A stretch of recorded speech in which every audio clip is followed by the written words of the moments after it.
Hey everybody, your libido doc here talking about novelty and monogamy, and this is the month of bringing passion back into long-term relationships with the use of novelty. So make sure you check out the videos from earlier this month where we go into several ways to create this.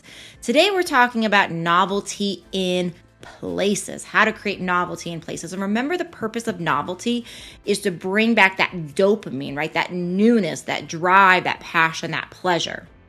And so as always, we want to make sure that with novelty, we're talking to our partner about what their likes are, what their passions are, what their fantasies are, and then also, of course, getting opportunities to explore our own.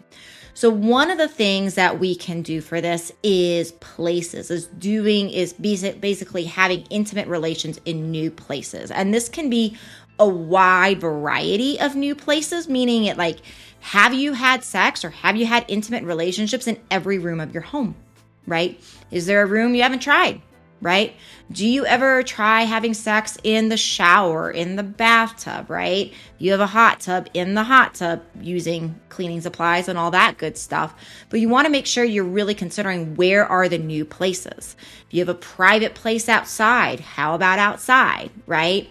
And then within the context of other places, some very PG places to consider would be to go rent a hotel room, right? And even rent hotel rooms by the hour, right? A lot of people think of hotel rooms where you can rent for just a few hours as being very trashy and sketchy. And certainly some of them are, but some of them are not. Sometimes people come to town for business and just need a place to rest for a few hours, right? So it's not always just used for scandalous affairs.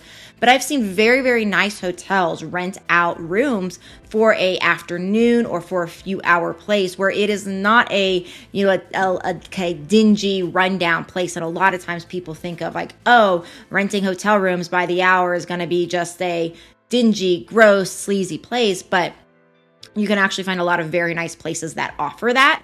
So that's something too of like, oh, can you meet on lunch break? Rent a hotel room by the hour. Can you work that into the budget once a month, right?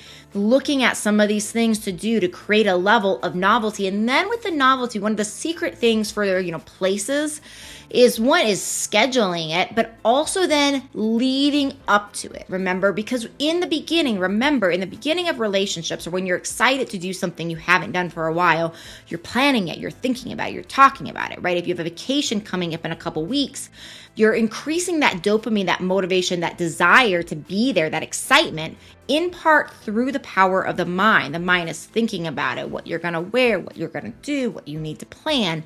All of those things increase that desire, that drive to say, I'm so excited to be in this place. So one of the things in creating novelty in partnerships is we don't want to just set it and forget it. We want to nurture it and foster it and make it a practice that used to be a practice usually in the beginning of relationships and then oftentimes falls away. So if you do something like, oh, let's go have a sexy hotel room date, right? Or let's go to this trail that nobody hikes on, hike up into the woods, and let's have sex in the woods, right?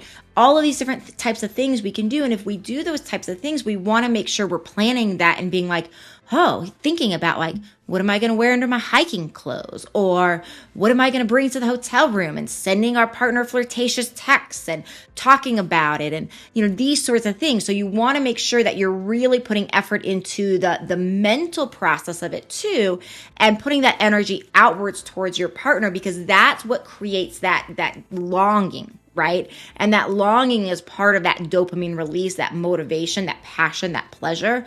Again, that's what we're really working with, is the brain chemistry here. So we want to be careful when we're creating this novelty, not just to almost like check it off the list around, okay, well, we're going to go hike into the woods and we're going to be intimate in the middle of the woods at, 3:00 on Saturday. We want to really be saying like, okay, well, let's have a sex woods date in this example. And then we can say later on, wind up throughout the week saying like, oh, wow, well, in our head, okay, well, what am I going to wear under my hiking clothes? And sending our partner flirtatious texts. I can't wait for our hot date, and, insert any sort of, of fun, playful, sexy words that you want to in these texts, right? But that's what we're doing, is we're creating that drive, we're creating that desire, we're creating that yumminess. And you'll be able to feel oftentimes, especially with practice, your internal body start to respond more and more. And one of the things that I think people often forget with sexuality is that it's a practice like anything else. And there is an element, just like with exercise, with fitness, with so many things, we use it or we lose it. So what happens when we start to bring your energy back to this, you'll start slowly finding, and sometimes quickly finding, that drive starts to return more and more, where then you don't have to consciously think about like, oh, I want to make sure I'm supposed to send my partner 30 texts, right? It'll be a natural thing to do so because you're so programmed to do that. So I hope this has been helpful. Please do subscribe to the channel to get lots more videos like this. You can always join me for deep dives in my online classes and programs where you go deep into the physical, mental, interrelational ideas behind a low libido, as well as what to do about them and more. Information about that is in the show notes. I'm Dr. Diane, your libido doc. I'll see you in the next video.